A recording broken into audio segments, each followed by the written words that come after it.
하나님께서 기뻐하시는 교회라는 제목으로 함께 말씀을 나누려고 합니다. 하나님께서 기뻐하시는 교회는 어떤 교회일까요? 우리는 항상 건강한 교회, 하나님께서 기뻐하시는 교회가 어떤 교회일까 끊임없이 생각해야 됩니다. 왜 그러냐면 하나님은 변함없으신 하나님이신데 우리는 늘 변하는 연약한 존재이기 때문에 그렇습니다. 그래서 우리는 변함없으신 하나님께서 주신 그 말씀 앞으로 우리가 다시 나아가서 우리의 모습을 말씀을 통하여 다시 점검해야만 하는 것입니다. 우리 공동체가 하나님께서 기뻐하시는 교회로 어떻게 하면 세워질 수 있을까? 이 시간 우리가 함께 말씀을 나눌 때에 우리 모두가 하나님께서 기뻐하시는 교회로 온전하게 세워질 수 있는 은혜가 있기를 소망합니다. 본문 말씀을 통하여 보는 첫 번째는 하나님께서 기뻐하시는 교회는 그리스도의 몸입니다라는 사실을 우리는 확인하게 됩니다. 23절 말씀을 보게 되면 교회는 그의 몸이니라고 표현되고 있습니다. 바울 사도는 교회에 대하여 여기저기에서 기록을 하고 있습니다. 고린도전서 12장, 로마서 12장, 디모데후서 1장, 그리고 오늘 말씀의 에베소서 말씀 전체, 그리고 골로새서 1장에도 교회에 대한 분명한 가르침에 대한 말씀이 있습니다. 그런데 이 교회에 대하여 설명하는 바울이 꼭 함께 표현하는 방식이 있습니다. 교회의 머리는 우리 주 예수 그리스도시고 우리는 그의 몸이다라고 하는 설명이에요. 이 몸이다라고 하는 의미는 두 가지의 뜻을 가지고 있습니다. 하나의 뜻은 몸이기 때문에 우리 모두 몸을 이루고 있는 주님의 교회인 성도들 한 사람 한 사람이 한 몸을 이루는 지체로 하나다라고 이야기를 해요. 고린도전서 12장 12절과 13절 말씀을 보게 되면 이렇게 말씀하고 있습니다. 몸은 하나인데 많은 지체가 있고 몸의 지체가 많으나 한 몸인가 같이 그리스도도 그러하니라. 우리가 유대인이나 헬라인이나 종이나 자유인이나 다 한 성령으로 세례를 받아 한 몸이 되었고 또 다 한 성령을 마시게 하셨느니라. 여기에서 하나를 강조해요. 몸의 지체는 여러 가지 지체가 있는데 그 몸이 하나인 것처럼 유대인, 헬라인, 종, 그리고 자유인 모두가 하나다. 바울 사도가 1차, 2차, 3차 전도 여행을 떠나면서요, 항상 어디에서 복음을 전했는가? 항상 보면 유대인들이 함께 모이는 회당을 중심으로 해서 복음이 선포됐습니다. 디아스포라, 흩어져 있는 유대인들이 함께 모여서 예배하는 장소였던 회당을 중심으로 복음을 선포해요. 그러다 보니 가장 먼저 복음 안으로 들어온 사람들이 유대인이었습니다. 동시에 또한 때로는 하나님께서 강권적인 역사로 함께 하셔서 유대인들이 먼저 예수를 믿는 경우도 있어요. 이렇게 되다 보니 주님의 공동체는 유대인과 그리고 이방인이 함께 모이게 돼요. 우리가 잘 아시고 계시는 대로 유대인들은 항상 율법의 말씀대로 사는 사람이었습니다. 레위기 11장 말씀을 보게 되면 먹어야 될 것과 먹지 말아야 될 것이 명확하게 구분돼요. 신명기 18장 말씀에도 이와 같은 말씀들이 동일하게 기록이 됩니다. 거룩한 것, 하나님께서 구별하신 거룩한 것은 먹을 수가 있지만 부정한 것, 정결한 것만 먹고 부정한 것은 먹지 못하도록 명령한 그 말씀이 있어요. 그리고 유대인들의 삶의 태도는 철저하게 율법의 말씀을 따라서 사는 것이었습니다. 그런데 유대인들이 아닌 이방인 사람들은 어떻습니까? 유대인들이 아닌 이방인 사람들은 율법을 모르는 사람들이에요. 그러다 보니 그들은 아무거나 다 먹어요. 먹는 것에 구분이 없어요. 그리고 율법도 모르니 그들은 자기가 살고 싶은 대로 사는 인생이었습니다. 이런 다른 사람들이 함께 모여서 신앙생활하는 공동체가 교회였어요. 그러다 보니 트러블이 있을 수밖에 없습니다. 분열이 있을 수밖에 없어요. 이러한 곳에 바울이 편지를 기록하여 보내면서 이야기합니다. 우리 모두는 그리스도의 한 몸이다. 그러니 하나 되어야 된다라는 것을 강조합니다. 이 또한 그리스도의 몸이다라고 하는 두 번째 의미는 어떤 것이냐라는 거죠. 하나 된 주의 백성들이 성장을 해 나가야 된다라는 의미가 그리스도의 몸이라는 뜻에 함께 포함된 거예요. 몸은 항상 성장하는 것입니다. 물론 우리의 육신적인 몸도 어린 아이 때부터 장성한 그 사람이 될 때까지 계속해서 자라지만 우리 인간은 일정 수준 자란 이후에는 더 이상 자라지 못해요. 우리의 세포는 끊임없이 계속해서 일을 하면서 몸을 키울 수 있는 것이 아니라 일정 수준이 지나면 더 이상 성장하는 것은 멈춰버립니다. 그런데 오늘 그리스도의 몸으로 설명하는 이 몸은 신비적인 몸이에요. 하나 된 공동체가 끊임없이 성장하고 끊임없이 거룩함으로 나아가야 되는 공동체다라고 말씀하고 있는 것입니다. 성장에는 여러 가지의 것을 이야기할 수 있어요. 가장 먼저는 몸이 자라듯이 우리의 육신적인 그 몸이 자라듯이 겉으로 보여지는 성장이 있어야 된다라는 겁니다. 주님께서 기뻐하시는 공동체가 정체되어 있고 그냥 항상 그 자리에 머물러 있는 공동체라고 한다면 그것은 무엇인가 문제가 있는 공동체예요. 끊임없이 우리는 새로운 사람들을 계속해서 전도하는 일을 통해서 성장해 나아가야 됩니다. 그리고 그 안에 가장 중요한 것은 영적인 성장이 있어야 돼요. 신앙생활을 하는데 영적인 성장이 없는 사람들이 있습니다. 20년 전이나 지금이나 항상 똑같은 신앙생활, 더 이상 발전이 없는 신앙생활을 하는 분들이 있어요.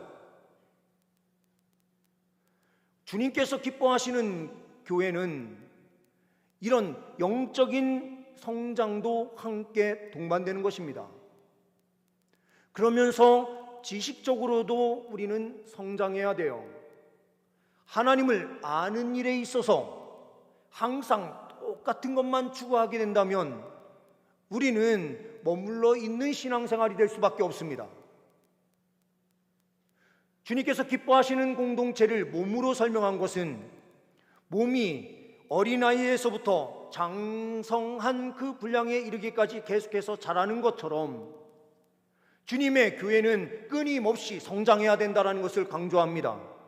우리의 성장이 멈춰야 되는 그 순간은 언제냐? 주님께서 오시는 그날만이 우리는 더 이상 성장할 수가 없어요. 물론 영적으로는 성령 하나님께서 우리를 완전히 사로잡아 주셔서 저 천국에 들어가는 순간 우리는 하나님을 완전한 진리로 완전히 깨닫게 될 거예요. 그 가운데서 우리는 더 아름다운 영적인 성숙을 이룬 거룩한 자녀로 신령한 몸을 입고 있는 영적으로 완전히 승리한 자로 우리는 그 자리에 서게 될 것입니다. 그런데 영혼 구원을 위해서 달려가는 일은 이 땅에 우리가 있는 동안만 가능해요. 주님께서 영원전에 선택해 놓은 그 사람들이 다 구원받을 수 있도록 우리가 복음 전파함으로 성장을 이루어낼 때에 결국에는 하나님께서 기뻐하시는 공동체로 세워질 수 있는 것입니다. 교회는 그리스도의 몸입니다. 그러니 건강하게 성장해 나아가야만 되는 줄 믿습니다. 우리 자녀들이 있는데 자녀들이요, 키가 자라지 않고 또한 자라는데 지식적으로나 영적으로 자라지 못하면 가슴이 얼마나 미어집니까? 하나님께서 기뻐하시는 주님의 교회를 바라보실 때에도 똑같은 모습으로 바라보신다는 것을 우리는 기억하고 늘 항상 영적으로 더욱더 아름다운 성장과 성숙을 이뤄낼 수 있는 믿음의 백성들이 될 수 있기를 소망합니다. 두 번째로는 교회는 하나님 임재의 충만입니다. 23절 말씀을 보게 되면 교회는 그의 몸이니 만물 안에서 만물을 충만하게 하시는 이의 충만함이니라. 교회에 하나님께서 무엇을 주신다고요? 충만함을 주신대요. 에베소서 3장 18절 19절 말씀에는요, 이렇게 바울이 기도를 하고 있어요. 능히 모든 성도와 함께 지식에 넘치는 그리스도의 사랑을 알고 그 너비와 길이와 높이와 깊이가 어떠함을 깨달아 하나님의 모든 충만하신 것으로 너희에게 충만하게 하시기를 구하노라. 기도를 하는 내용을 보십시오. 이것을 조금 더 쉬운 성경으로 우리가 말씀을 보면은요, 이렇게 표현되어 있습니다. 모든 하나님의 자녀들이 그러하듯이 여러분도 하나님의 사랑이 참으로 얼마나 한없고 넓으며 얼마나 깊고 높은가를 깨닫기를 기도합니다. 그리고 그 사랑이 너무도 커서 여러분은 그 끝을 볼 수도 없고 또 그 사랑을 다 헤아릴 수도 없음을 스스로 체험할 수 있기를 기도합니다.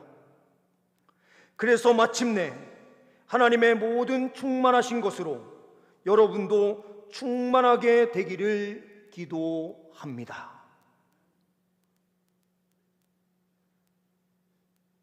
바울 사도가 지금 이 말씀을 기록하는 장소는 어디입니까? 감옥에 투옥된 상태에서 이 말씀을 기록하고 있어요. 그래서 에베소서를 옥중서신 중에 하나로 우리는 분명하게 외우고 있고 알고 있습니다. 바울 사도가 감옥에 투옥된 그 자리에서요, 뭘 이야기하고 있습니까? 충만한 은혜를 이야기하고 있어요. 가장 고통스러운 그 자리에서 가장 영광스러움을 봐요.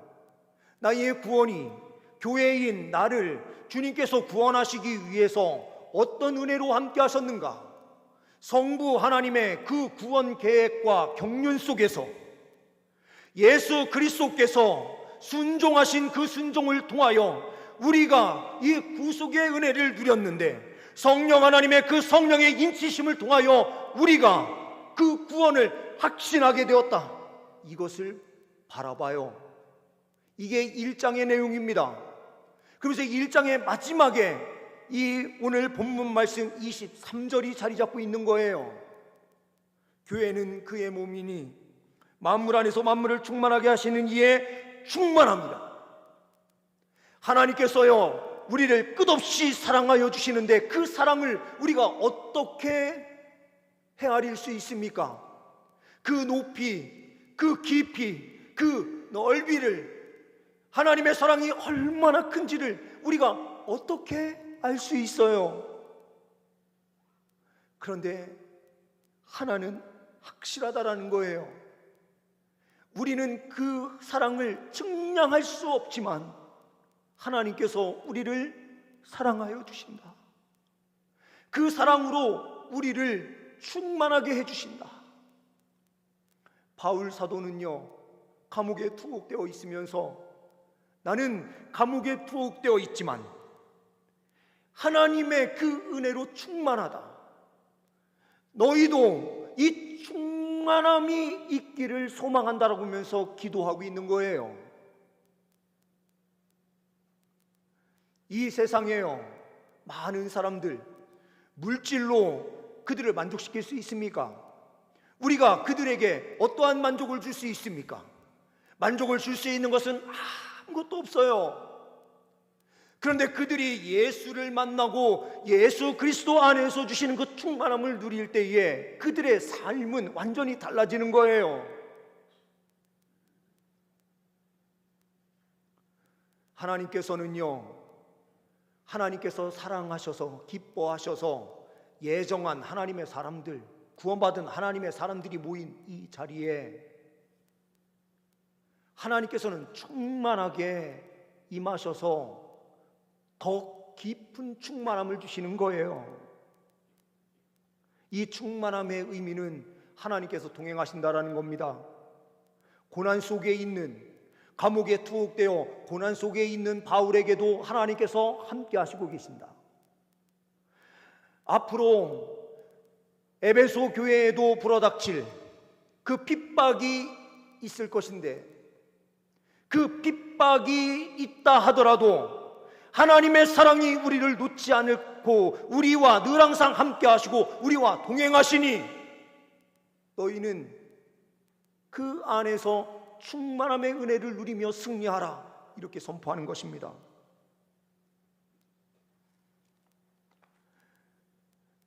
로마의 3대 황제인 칼리굴라라고 하는 황제가 있습니다.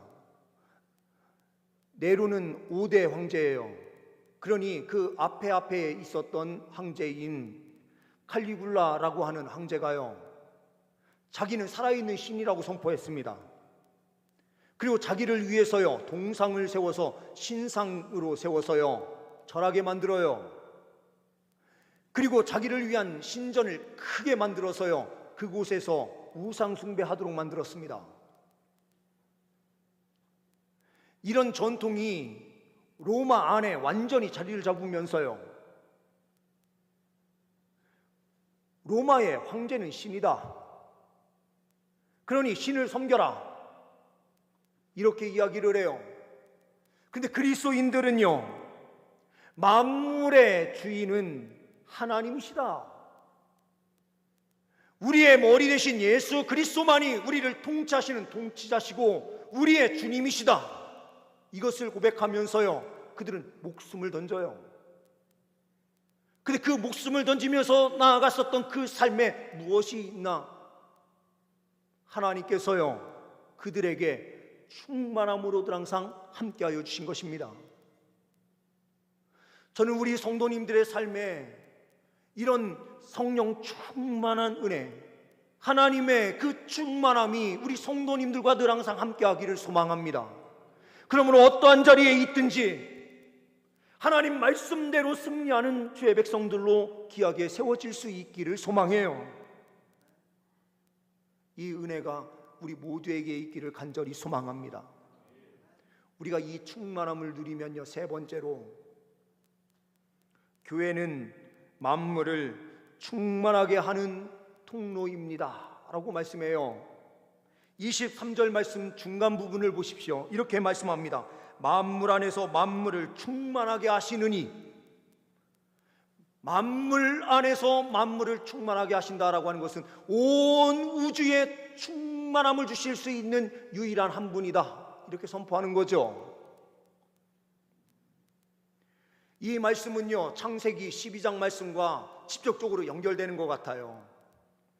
창세기 12장 2절과 3절 말씀을 보게 되면 이렇게 말씀하고 있습니다. 내가 너로 큰 민족을 이루고 내게 복을 주어 내 이름을 창대하게 하리니 너는 복이 될지라. 너를 축복하는 자에게는 내가 복을 내리고 너를 저주하는 자에게는 내가 저주하리니 땅의 모든 족속이 너로 말미암아 복을 얻을 것이라 하신지라. 땅의 모든 족속이여 누구를 통해서요? 아브라함을 통해서요 복을 누린대요. 우리 성도님들을 통해서요 누가 복을 누립니까? 주변에 있는 사람들이요 그 충만함의 은혜를 함께 누림으로 복을 누린다라는 거예요. 이것은 사명이에요. 앞에 있는 교회론에서 우리가 첫 번째로 보았던 것이 무엇입니까? 우리는 그리스도의 몸이죠. 우리는 그리스도와 직접적으로 연결된 몸이에요.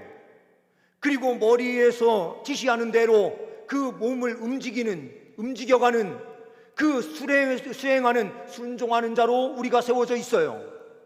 이런 자들에게 하나님께서 충만함의 은혜를 주셔서요 하나님의 뜻을 100% 이룰 수 있도록, 세상과 타협하지 않을 수 있도록 주님께서 충만함의 은혜를 함께하여 주셔서 동행하여 주심으로 승리케 해주세요.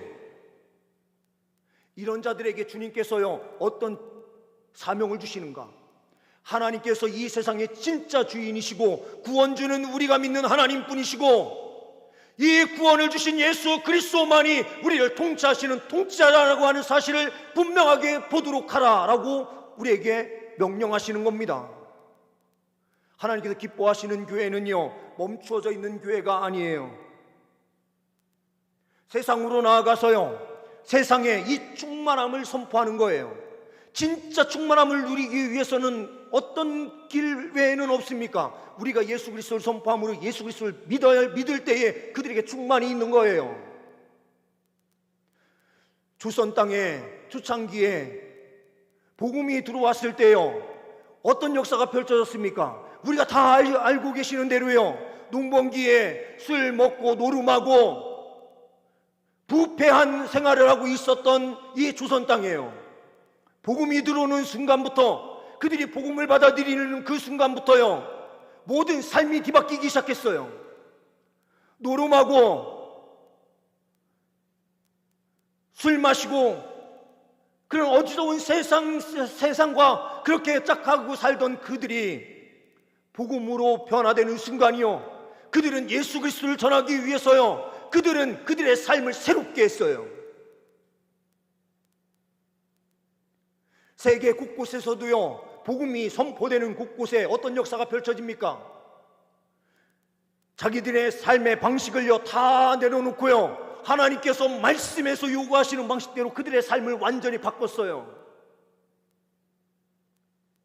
설날에 제사를 지내던 자들이 예수를 믿는 순간부터요 그 자리에 제사의 자리를 예배의 자리로 바꿔요. 우리가 가는 자리는요 우상 숭배하던 자리였지만 그 자리가 하나님을 섬기는 예배의 자리로 변화시킬 수 있도록 하는 것, 이것이 그리스도인들이 해야 할 일이죠. 하나님의 그 충만함을 누리도록 해야 되는 것이죠.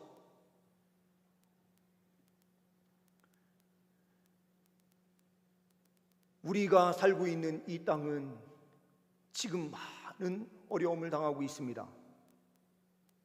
세상이 타락했기 때문일까요? 아니에요. 세상은 언제나 타락되어 있었어요. 무엇이 문제입니까? 교회가 타락했기 때문이에요. 교회가 타락해서 정치와 짝하고 하나님 말씀을 떠나서요 세상 방식대로 나아가다 보니까 이 세상이 더 분열이 일어나는 거예요. 그리스도인들이 타락하지 않고 말씀에 붙잡힌 바 되고요 그리스도인들이 말씀에 깨어서 주 예수 그리스도의 복음을 증거하는 자리로 늘 항상 나아가게 되면 이 땅은 회복될 수 있어요. 세상이 문제가 아니라 교회가 문제예요. 우리가 문제예요. 우리가 말씀 앞에 깨어있지 못한 이런 모습으로 살다 보니 세상을 변화시킬 수 있는 능력이 없는 거예요. 그런데 능력의 주님이 우리와 함께 하시고 계시잖아요. 우리에게 충만함을 주시잖아요. 우리와 동행해 주시고 계시잖아요. 그러니 우리는요 이 충만함을 세상에 선포함으로 세상을 충만하게 만들어야 돼요.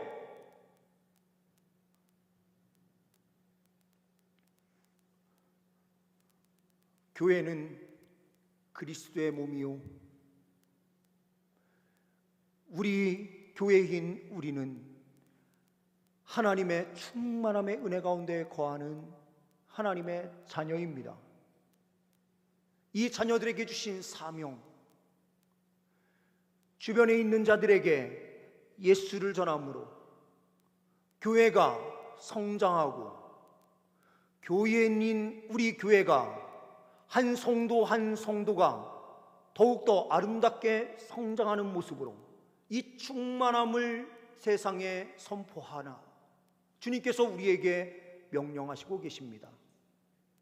주님께서 기뻐하시는 교회로 우리가 귀하게 세워질 수 있는 은혜가 있기를 소망합니다. 기도하십니다.